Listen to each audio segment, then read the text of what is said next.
Hello everyone, welcome back to the channel. So it is the 22nd of March, and as you can see by the change of scenery, the car is no longer in the garage for the time being.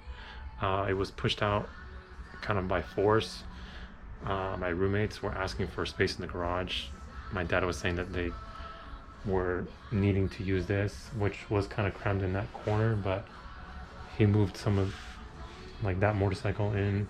This one technically can still belong in the back. The guy who's using it as current storage only drives it rides it like once a week, and it's usually in the backyard.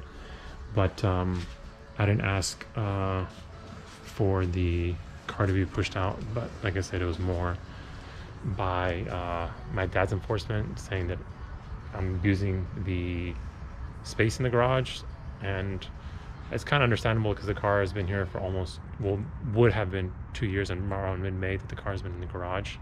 And a lot of the holdup was like me working Saturdays, as I mentioned in the past, and also with me like not knowing how to paint properly, with like humidity levels would be too high on the weekends or too low, and like I got set back probably like 3, but more than likely 4 weekends due to me trying to paint the brake booster, other parts on the car. So I'm not too happy about that. I mean, I don't mind that the car's outside, but if it was outside, I prefer that it be in the under the tent area, which is why we set up this tent. It's like an 18-footer back there so that the dog doesn't jump on top of it anymore. So another thing I have run into is the control arms, a super short one. The guy doesn't rebuild them in Poland. He just messaged me like a week and a half ago. He's really slow to reply. He'll reply maybe like once every week and a half, if that. But when he checked his inventory, he has all of the control arms except for the right one. So he has 1, 2, and then the back one, the back banana arm. He doesn't have the right control arm side, which is where the figure 8 attaches to. So I don't know if I should buy him from him and just hope that that clunking goes away, because there is slight clunking because of the rear bushing on the banana arm is like a third of the way torn, or like a quarter of it is like kind of like chunked out from the oil seepage from the control valve on the VVTi. So yeah, I'm just trying to make as much progress as I can. The brake booster was a little bit of a pain in the ass. I had to do 800 grit sandpaper Saturday morning because it was still kind of rough.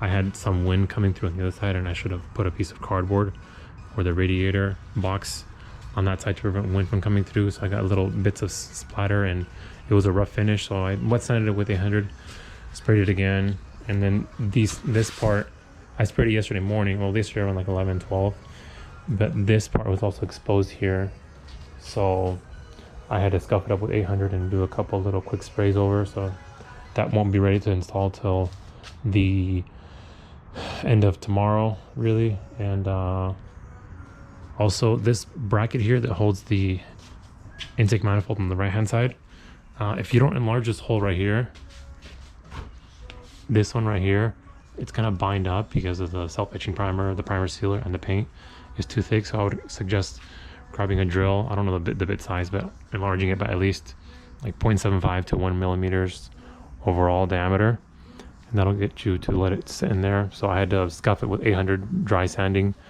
and do another 2 coats of paint. So that's that. Also for the battery, I need to get a different bracket because the aluminum is bowing when you tighten everything down. So I'm gonna probably get a metal sheet, probably like 2 mil thick, maybe something aligned, or from Home Depot or Lowe's, and then remake that here.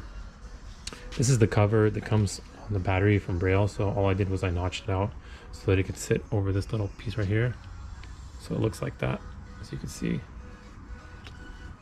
Anyway, that's that. So I'll be making as much progress as I can, try to get the car done with. The problem is I can't really push it to the back because the dog dug up a whole bunch of holes. So I need some 2x6s in order to get it pushed up and around the street, up the ramps, and then back into the tent. So either I put dirt or I buy some 2x6s and then push it over that way so I can get it out of the front yard, because I don't want it to be exposed like this out in the front yard for too long. But that pretty much covers it, guys. Let's continue with it. Hello everyone, so it is the 8th of April. I took some days off to try to make progress on the car. Unfortunately, that has been kind of hindered because I was getting all my things organized, like going through my box of like parts that I have in here. And unfortunately the water pump, let me see if I can find it here in the picture. This little O-ring right here on the water pump assembly, I do not have. I don't know where it went. And there's also this small one right here, which I had to order from the dealer, which is this one right here. So this is meant for oil cooling system, obviously. But this one here, I ordered it, but apparently it's coming from Phoenix. So I'm kind of pissed because I could have made progress. The reason I want to make progress on it is because I want to put it together enough, put the timing belt on, everything minus the intake manifold, in order that I can get the power steering system on, because the engine mount on the right side goes first, and then the power steering bracket with the reservoir goes on top. That way I can seal it up and push it and not make a mess like I did moving the car to this part of the house. So that's that. I'm still waiting for this, little small O-ring to come in. Sorry, not this one, the big one here, this one here, which seals to the engine block. Engine block. So whenever that comes in, hopefully tomorrow I can make progress, because I think it's supposed to rain on Sunday. So I'm trying to get the car to the back before then. But nonetheless, I painted these pieces here, same, way I did the other ones, the self-etching primer, 600 sandpaper grit, and then I did the primer sealer, 800, and then I did 3 coats of this satin enamel paint. This holds the AC compressor hose feeding from the condenser down under. So I was inspecting the bottom and I saw these had rust, so I'm trying to do everything now before I even get the car back in one piece. So that came out nice. This is like a rubberized coating, so I just taped this off. And then this O-ring here, like I said, is for the cooling system, which goes right here. This one I think is actually the same as this one. This is 19 millimeters inner diameter. So that's the size of the piping that goes across like here, which feeds into the oil pump, the water pump housing. And this piece here is the PCV system. It's technically should be like a petroleum based O-ring. Unfortunately, this is I think the same one as that one. I don't think it's any different, just because of the size. Is a little bit overstretched now, but this is 21 millimeter diameter when you measure here with the vernier caliper. So I repainted the block because I scuffed off the original part where this bolts onto, like which would be somewhere like in this area here. So I applied more of the POR 15 and just put some brake clean in and applied some more, because the sealing surface is actually here and not here. This doesn't have to be smooth. Obviously as smooth as possible. I might go over it with 1000 grit or 800 just to make sure it's completely smoothed out, so there's no rough edges in the seats properly.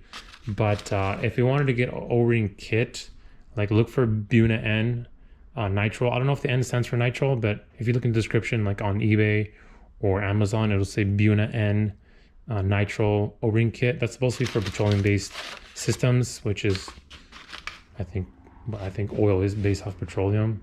Petroleum, is it? I think of petroleum as other things, but yeah, get that sorted if you want to buy a whole kit for like $16-17. I was gonna buy one off of Summit Racing, that I think I might go into the store and find something that's like a little bit less wide of variety, maybe like a 100-piece one. That seems a little excessive for one-off things, but nonetheless, I removed the fuel rail. Everything's in good condition here. I know these tend to go out, but I'm not going to replace it. The OEM regulator. And I'm going to take the injectors to a place to get them cleaned. I'm waiting for the Caldina ones to come in. For some reason, I just checked like a couple of days ago. I was freaking out because the guy only says 30 days. It says 30-day returns, but on his description, it says 90-day warranty. So I messaged him. He messaged me back the day after. He's for some reason sent me some Ford injectors, but I told him when I get the Caldina ones, do I send these Ford ones back to you? So I'm still waiting on his reply. He said he's going to send me a tracking number. So I'm waiting for that. And as far as the engine condition goes, I'm still going to put the 10W30. I drained it. I cut the filter open with this pipe cutter here. This material at the bottom looks normal. Someone who's rebuilt like 2 or 3 engines says this looks like this normal amount of wear that you get after you replace the break-in oil. Like when you're getting a new motorcycle, they tell you to go into the dealer at 600 miles so they can replace that break-in oil with regular 5W30 or 10W40 oil. So that's that. I need to open up the filters to make sure I don't see any other pieces of metal anywhere. I think I saw a little minute piece like this thin but like that tall, kind of like curved, if you will. So I don't think that's anything. I told him, but he didn't really say anything about that. So, and then I went to the Aether Motorsports machining place. I gave him the files, this file and a DXF, a step, and then I gave him the brackets and for the calipers for the Brembos, and a step and a PDF format. So the pricing was very fair. When I went to this place close by, it's not really a CNC shop, but it's like a milling place. I don't know what you want to call it, but he wanted to charge me $888 just for the caliper brackets, which is freaking, I don't understand why he wants to charge me that much just for two small brackets, which is like 2.5, maybe 3 pounds and 61 aluminum material. But anyways, I need to drop this off once I get the gasket material. And when you're making this gasket or any gasket, for example, for exhaust, you want a graphite with steel inner core. So Mr. Gasket makes one. I don't know why. You go to their official website and then you try to find the part number or the description of the exact material, but it doesn't show it. But on Summit Racing's website, they list the Mr. Gasket graphite with inner steel lining. I tried to contact a place to make custom, a whole bunch of these, but they weren't able to help me out. And the only place is another one in the UK, at least on the first page of the Google search. So I ordered the Summit Racing ones. It's a 6 by 6 inches, wide by 24 long. So technically I can make 6 of these gaskets, which is what you need to make, which is why I had the guy convert these to a DXF file so that we can, I guess, water jet them out or laser. I don't know how he's going to do it. So that's that. And that's pretty much where everything stands right now. Hopefully, like I said, when this piece comes in by tomorrow, I can start working on it. And it's supposed to rain Saturday. So that's where things stand. And any other progress, it will be vlogged, if you will. Yeah, so let's get to it. So I was thinking about the diameters for the piping on making a custom exhaust manifold, and obviously you can see that the ports here are smaller on the inside on cylinders 2 and 3, and then 1 and 4 are larger. So pretty sure that's done for a specific reason, don't know why, but you can see that the OEM exhaust manifold gasket is slightly oversized. So even on the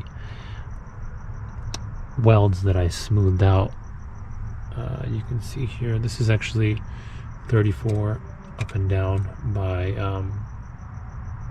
49 here, the width. And then on this one, this is 34 up and down, obviously, but this is like 51, 52. So that's that. Let me show you how this mounts up to the actual, let me bring that over to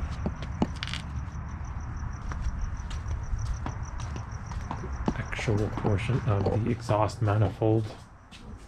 So the reason I'm bringing this up is because I'm just updating the thread. I'm updating the information on the last video that I made, or I should say the most current one. And that goes from basically 45, I think 0.5 or 45 millimeters, which is 1.75 inch outer diameter, to 50.8. So if you can see here on this part of the, see how it's like slipped over in that section? So it's actually smaller and then gets a little bit larger. This opening is, if you're measuring from here on the inside portion, is like 49 millimeters, and then if you measure here on where it's stepped up a little bit, it's actually 50.8. So there is slight improvements that can be made with the stock manifold, but even though most of it will be from the B pipe, there's still gains to be made here in making a custom exhaust manifold. Here slipping this over here, I'll get kind of a better view from the top. But it's almost port matched. I wouldn't say it's perfect, and does it have to be? Not necessarily, but these rough welds will be smoothed out because you're not going to have that issue with the custom exhaust manifold. But let me give you the measurements right now for this. So like I said, this measures here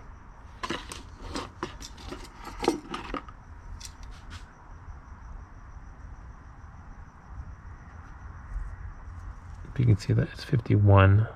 Hold on, let me get you a better setup here. Push this against here.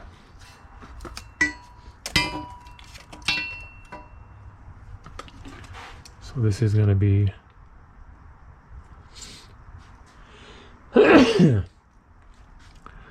it's going to be 51 there. These smaller ones are going to be a 49 there, and the cylinders 2 and 3, and then the top portions here. Well, these top portions are going to be, I can't get it now. Anyways, it's 34, and then these ones here, these openings,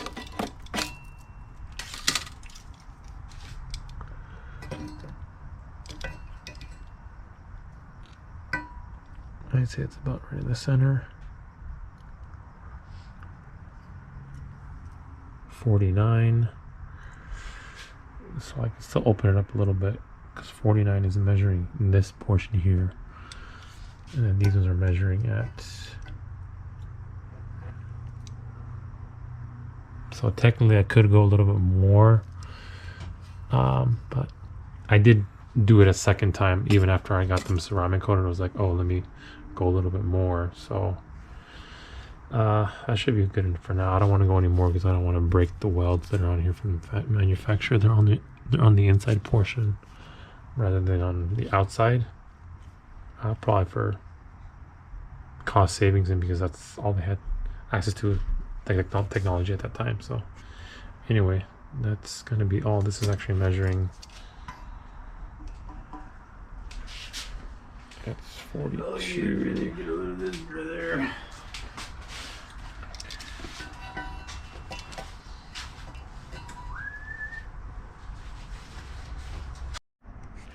You can kind of see down here, kind of like bevels in. So that company that does CNC Innovations makes this flange, but then it actually goes into a circular shape. And it says the specs that it lists on the site is actually smaller than what I would do for an ideal OEM pipe, since the Super X HKS for the 3rd Gen 3HGE and for the Altezza 3HGE beams has 45 millimeter runners. Like I was showing you earlier, this is actually measuring 43, let's say 43 millimeters plus 1.5 millimeters for the 16 gauge, so it's minus 3 millimeters. So you're going to be upping the size for an aftermarket, when you're making your own custom exhaust manifold. So it's basically the same all the way throughout there, and technically reduced in this area as well. So there will be improvements there. Just don't know what it is before and after with the actual like dyno numbers, because I don't have money to be doing dyno sessions for every single little mod. But that's that. I also wanted to show you another thing is the F1 filters. They're getting harder to find. This is the original F1 filter that comes with the 3SGEs. I'm not sure if the 3SGEs uses the same one as well, but I'm guessing it does. So the N3 is like the closest equivalent to, this is actually like 3.5 inch long or 3.45 inches in length. The N3, which is used on the newer V6 twin turbo Toyota motors for the Lexus, the GX, the Tundras. So that's N3, but slightly shorter. So I'm trying to find a replacement for this. There's a website that I can cross-reference oil filter part numbers from the OEM one. So try to see if I can find an equivalent to this aftermarket. It seems like most of the stuff references the shorter stuff, which is the N1 for our chassis, but N3 will work. So I'm just trying to find one that's a little bit bigger to match the exact same size as OEM. But anyway, today's the 19th of April. So I was looking over the filter element. I cracked open, obviously, like I showed you the last time. Here at the bottom, I don't really see anything obscure, as you can see down in there. But I opened up the filter and I checked the inside and the outside. I didn't see anything in particular. I saw like a little metal speck, like super small, like probably 1/2 mil thick. Can't remember where I put it, by maybe like 2 millimeters, 3 millimeters long. But otherwise, there's nothing else in the filter element. So I'm kind of relieved at that, and we'll see what happens. I bought the thicker oil where I put it. I bought some 10W30 high mileage valve, and you can kind of see in the back there. But I ended up removing this portion of the, whatchamacallit, this guy right here, the water outlet. And I noticed I originally painted this portion right here that I'm pointing to right in the middle, that I'm have the camera directly centered on, and that was kind of rusty. So I looked at the rest of it, and there was a little bit of like rust spots. So I guess what they did is they performed like a glass beading, and I had them powder coat it instead of ceramic coat it. Hopefully that holds up well. It sits about like 3-4 inches from the exhaust manifold, even though the exhaust manifold is ceramic coated, which keeps some of the heat inside of the manifold. Hopefully they'll have to remove this in the future. But I went ahead and painted some of the little hose clamps that go on this portion here of this one. I also got to painting the, hopefully these don't come undone, because I had to move these wires out of the way to paint it, but these are the seat buckles for the fronts. And then I went ahead and also got the seat brackets powder coated as well. Everything's always in satin black. And then I ended up painting the edges here, like the bottom right here, all of them, basically the whole portion here. I didn't prep much of the surface, I just prepped the bottom there with the wire brush, and that came out pretty good. And the last thing that pretty much needs to be done is the power steering reservoir bracket. I went ahead and got it to basically bare metal, and there's a self-etching primer, so I'll finish those steps up within the next couple days, and that's gonna be all for now. So unfortunately, with the issue of the super short suspension, the price went up on one of the offers that I did submit to on eBay, so I can't get the power steering system buttoned up because the reservoir with that bracket that I just showed you sits on top of the right engine mount, the one that's on this right side of the vehicle. So I want to get the super sharp control arms figured out before I start doing everything. So once I get the seat spec in place and some of the other components on, I'm not going to do the timing belt because that's going to involve moving the mount, going up and down, up and down. So I'm going to get everything as much as I can on the vehicle now, and then I'll go ahead and push it to the back. So hopefully that'll get done by Saturday, if not Sunday at the latest, since the car's been out front for about a month now. So that's that. And also got the sway bar, front sway bar, powder coated black. It was really starting to like bubble up and show the actual metal on some of the endpoints, as well as the brackets. So that's that. Nothing else for the time being.